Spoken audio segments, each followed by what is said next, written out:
Good evening, guys. I've just put in all of the buttons in the water well connections website where you can go to regulatory, click on it, and then it'll kick you over to the state regulations, and then there's 50 states plus Canada, not a state, okay? That's in this list. And what we need to do is populate these lists for each state in the union with the way that we grout our wells, either with bentonite, PVC coming out the top, steel coming out the top, all the different ways of doing this. The states, it doesn't make any sense to me. It's not scientific the way that the states are going about their regulations at this point.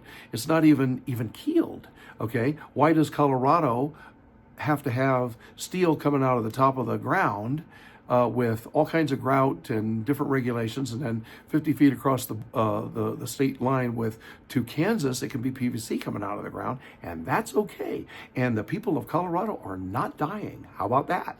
Okay, and so we need to form a basis of some sort of common sense a regulatory way of going about cementing wells, grouting wells, protecting our groundwater from all over the nation.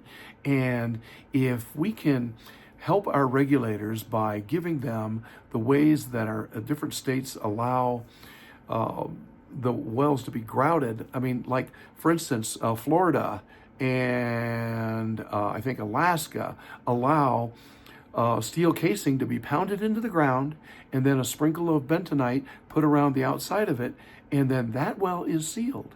Here in Colorado, we end up having to put, if we're using 7-inch casing, we have to put in 10-inch casing, conductor casing, and then pump the cement between it, and then pull out the 10-inch casing at thousands of dollars of extra cost. Why is that necessary? It's not science. This is regulatory. And so let's try to help each other all across the nation by showing the different grouting techniques, what the ground is, why we're doing what we're doing, all to code, all to our state standards. But let's try to do this as a long-term objective to get our states to come up with more rational, reasonable grouting techniques. So anyway, guys, the little red button right there is this video, and then the buttons that have little asterisks, they don't even have state mandated regulation departments. Okay, Alaska, Pennsylvania, and there's one other state. Anyway, the states with those asterisks aren't even regulated technically. Missouri, that's the other one. And then the little squiggle lines, there's nothing populated yet. And the little square boxes, those have some video in it. So anyway, that's what this is all about. I hope we can all work together and help each other out, help our entire country out with coming up with more common sense grouting, sealing regulations to protect our groundwater. Love you guys.